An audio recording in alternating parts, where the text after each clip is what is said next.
Assalamualaikum warahmatullahi wabarakatuh. Saya Istiana Agusha Putri. Saya Elsa Ramanda Putria. Di sini kami akan mempresentasikan mengenai prinsip dakwah 1 dan 2. Prinsip dakwah 1 mengenai memberi teladan sebelum berdakwah pada Quran surah As-Saff ayat 2 dan 3. Prinsip dakwah 2 yaitu mengenai meraih simpati sebelum berdakwah pada Quran surah Ali Imran ayat 159. Assalamualaikum warahmatullahi wabarakatuh. Saya Istiana Agusha Putri. Saya akan menjelaskan mengenai prinsip dakwah 1, yaitu memberi teladan sebelum berdakwah menurut Quran surah As-Saff ayat 2-3 yang berbunyi A'udzubillahi minasyaitonirrajim. Bismillahirrahmanirrahim. Ya ayyuhalladzina amanu lima taquluna ma la taf'alun. Kabura maqtan indallahi an taqulu ma la taf'alun. Yang artinya, wahai orang-orang yang beriman, mengapa engkau mengatakan sesuatu yang tidak engkau kerjakan? Sungguh besar murka Allah bahwa engkau mengatakan sesuatu yang tidak pernah engkau kerjakan. Jadi di sini saya akan menjelaskan mengenai 3 kitab tafsir. Yang pertama yaitu Tafsir Al-Misbah yang ditulis oleh Quraish Shihab, di mana dalam kitab tafsir ini dikemukakan sebuah riwayat dari At-Tirmidzi bahwasanya Quran surah As-Saff ayat 2-3 itu merupakan sebuah ayat kecaman yang ditujukan kepada manusia yang berjanji untuk berjihad tetapi enggan untuk melakukannya. Lalu ada kalimat taquluna ma la taf'alun yang artinya kamu mengatakan apa yang tidak kamu perbuat. Di sini digaris bawahi oleh Tobatoi bahwasanya kalimat kamu mengatakan apa yang tidak kamu perbuat berbeda dengan tidak mengerjakan apa yang dikatakan. Jadi kamu mengatakan apa yang tidak kamu perbuat itu merujuk ke kemunafikan. Lalu kalimat tidak mengerjakan apa yang dikatakan itu merujuk ke sebuah kelemahan tekad, seperti itu. Lalu ada kata kaburo, yang mana dalam tafsir Al-Misbah ini kaburo dalam Quran surah As-Saff ayat 2-3 diartikan atau dimaksudkan sesuatu yang amat besar, yang merujuk pada suatu keanehan. Sungguh aneh seorang yang beriman, mereka ingin dijelaskan apa saja sih perbuatan yang disukai oleh Allah, tapi setelah mereka diberitahu, setelah mereka dijelaskan perbuatan ini loh, tetapi ternyata mereka tidak mengerjakannya. Mereka merasa keberatan untuk mengerjakannya. Seperti itu. Jadi kaburo dalam tafsir Al-Misbah dijelaskan sebagai suatu yang sungguh aneh, suatu keanehan yang sangat luar biasa. Lalu terdapat kata maqtan dalam tafsir Al-Misbah dikatakan sebagai sebuah kebencian yang sangat keras. Kebencian di sini yang dimaksud yaitu adalah kemurkaan Allah, didukung dengan kalimat indallahi yang mana menunjukkan bahwasanya kemurkaan tersebut langsung jatuh dari Allah. Jadi kemurkaan tersebut langsung dari Allah Subhanahu wa taala. Bila mana ini dikaitkan dengan konteks berdakwah, seorang dai yang beriman dan berdakwah kepada masyarakat haruslah menjaga dirinya, menjaga perkataannya agar tidak berdusta. Jadi jangan berkata sesuatu tetapi tidak bisa membuktikannya. Terlebih bagi seorang dai yang berdakwah kepada masyarakat, bila mana perkataannya tidak sesuai dengan perbuatannya, maka akan menurunkan harga dirinya. Begitupun dengan kepercayaan masyarakat juga akan menurun. Selanjutnya yaitu tafsir yang kedua, yaitu tafsir Kementerian Agama. Dalam tafsir Kementerian Agama ini dijelaskan asbabun nuzul turunnya Quran surah As-Saff ayat 2-3, di mana dijelaskan bahwasanya menurut riwayat Abdullah bin Salam, orang-orang mukmin itu pernah berkata kepada Nabi Muhammad SAW, jika kami tahu perbuatan apa yang lebih disukai Allah, maka kami pasti akan melakukannya. Nah, turunlah ayat 1-4 surah As-Saff ini. Pada awal ayat dijelaskan sifat-sifat kesempurnaan Allah. Lalu Allah mengingatkan kaum muslimin akan kekurangannya. Nah, apa sih kekurangan kaum muslimin itu? Yaitu mengatakan sesuatu tetapi tidak bisa merealisasikannya. Maksudnya itu omong doang. Jadi kaum muslimin itu banyak yang mengatakan aku ingin melakukan kebajikan-kebajikan yang diperintahkan oleh Allah. Tetapi setelah kebajikan tersebut diperintahkan, mereka tidak bisa mengerjakannya dengan alasan keberatan. Nah, pada masa Rasulullah dahulu sebelum jihad itu diwajibkan, kaum muslimin itu pernah berkata, seandainya kami mengetahui perbuatan-perbuatan apa yang disukai oleh Allah, maka kami akan melaksanakannya. Lalu Nabi Muhammad SAW berkata bahwasanya Allah menyukai orang yang melakukan jihad. Nah, setelah perintah jihad itu turun, perintah jihad diwajibkan, kaum muslimin banyak yang tidak bisa melakukannya. Ini karena mereka merasa itu memberatkan. Oleh karena itu, Quran Surah As-Saff ayat 2-3 ini diturunkan sebagai sebuah kecaman bagi kaum muslimin yang hanya bisa mengatakan sesuatu tapi tidak bisa merealisasikannya. Dalam tafsir Kementerian Agama ini dijelaskan bahwasanya besar dosa seseorang bila mana mengatakan sesuatu tetapi tidak bisa merealisasikannya, dan ini dikaitkan dengan konteks mengingkari janji.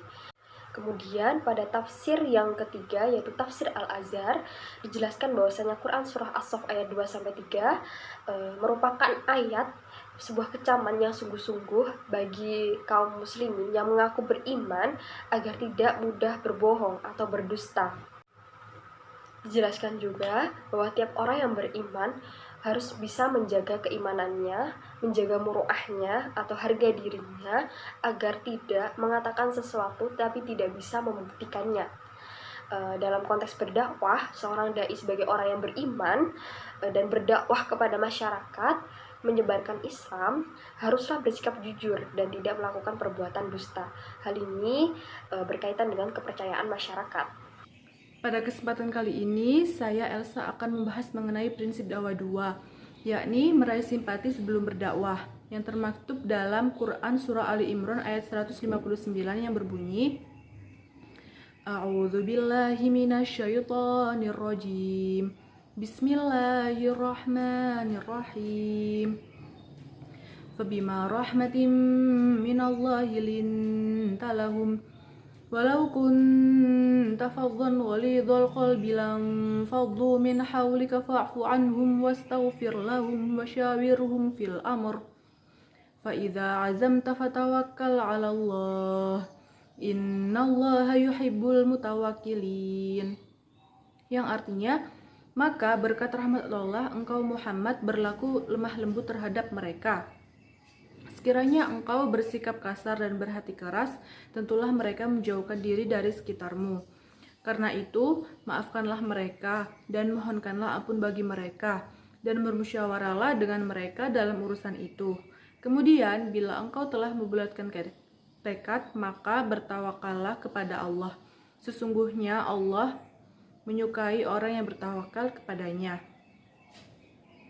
Dalam tafsir Al-Misbah terdapat ayat walau kunta faddan ghalidhal qalbi, yang berarti sekiranya engkau bersikap keras lagi berhati kasar, mengandung makna bahwa Muhammad bukanlah orang yang berhati keras, sebab kata law yang berarti seandainya menggambarkan suatu hal yang tidak dapat terwujud.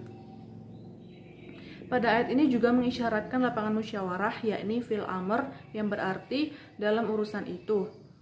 Urusan yang dimaksud adalah urusan peperangan. Di Al-Quran terdapat ayat lain yang mengandung akar kata musyawarah guna memahami lapangan musyawarah, yakni Quran Surah Asy-Syura ayat 38, yang menjanjikan bagi orang mukmin yang urusan mereka diputuskan dengan musyawarah antar mereka dengan ganjaran yang lebih baik dan kekal di sisi Allah. Pada ayat ini disebutkan juga 3 sifat dan sikap yang diperintahkan kepada Nabi Muhammad untuk dilaksanakan. Yang pertama, berlaku lemah lembut, tidak kasar dan tidak berhati keras agar mitra musyawarah tidak bertaburan pergi. Yang kedua, memberi maaf, fa'fu anhum, yang secara harfiah berarti menghapus luka, sebab tiada musyawarah tanpa pihak lain. Yang ketiga, permohonan ampunan Allah. Sebab untuk mencapai hasil musyawarah yang terbaik, maka hubungan dengan Allah pun harus harmonis. Kemudian, pesan terakhir Allah setelah musyawarah usai, yaitu fa'idza azamta fatawakkal 'alallah. Innallaha yuhibbul mutawakkilin. Yang artinya, bila telah bulat tekad, laksanakanlah dan berserah dirilah, tawakal kepada Allah. Sesungguhnya Allah menyukai orang-orang yang bertawakal kepadanya. Setelah itu, menurut tafsir Al-Azhar, ayat ini berisi sanjungan tinggi kepada Rasulullah karena sikap lemah lembut dan cinta kasih yang ditanamkan oleh Allah ke dalam diri beliau diteruskan hingga mempengaruhi sikap beliau dalam memimpin. Pada firman Allah, walau kunta faddan ghalidhal qalbi lanfaddu min haulik, yang artinya sekiranya engkau bersikap keras dan berhati kasar, niscaya mereka menjauhkan diri dari sekitarmu. Dengan ini, Allah telah memberi petunjuk tentang ilmu memimpin, yaitu pemimpin yang kasar dan berhati keras, maka akan seganlah orang menghampirinya, sehingga tidak akan jaya dirinya dalam memimpin. Dan jika orang telah lari, janganlah orang itu disalahkan, melainkan selidikilah dalam diri sendiri. Kemudian, pada lanjutan ayat, Allah memberi tuntunan lagi kepada Rasul-Nya supaya umat yang di sekelilingnya ini tuh selalu diajak bermusyawarah dalam menghadapi urusan yang ada, terutama urusan peperangan. Firman Allah selanjutnya, fa'fu anhum wastaghfir lahum, yang artinya maka maafkanlah mereka dan mohonkanlah ampun untuk mereka. Di penggalan ayat ini Allah juga memerintahkan Rasulullah untuk memohonkan ampunan bagi mereka yang telah berdosa. Niscaya Allah akan memberikan ampun sebab dosa mereka bersangkut dengan Muhammad. Setelah itu dalam tafsir Ibnu Katsir, pada Quran Surah Ali Imran ayat 159 berisi rahmat Allah kepada Rasul-Nya dan hamba-hambanya yang mukmin, sehingga jadi lemah lembutlah hati Rasulullah terhadap pengikut-pengikutnya dikarenakan rahmat tersebut. Sebagaimana diriwayatkan oleh Imam Ahmad dari Abi Umamah bahwa Rasulullah Shallallahu Alaihi Wasallam bersabda, "Hai Abi Umamah, sesungguhnya ada di antara orang-orang mukmin yang hatiku menjadi lemah lembut terhadapnya." Hal ini menunjukkan bahwa sifat-sifat Rasulullah yang tidak kasar dan suka memberi maaf serta memohonkan ampun itu benar adanya. Di ayat ini Allah juga memerintahkan Rasulullah untuk bermusyawarah dengan para pengikutnya dan telah dipraktekkan oleh Rasulullah dalam banyak peristiwa, terutama dalam persoalan-persoalan yang menyangkut siasat dan strategi perang, seperti perang Badar serta perang Uhud, yang mana hasil musyawarahnya ini tuh diputuskan oleh suara terbanyak.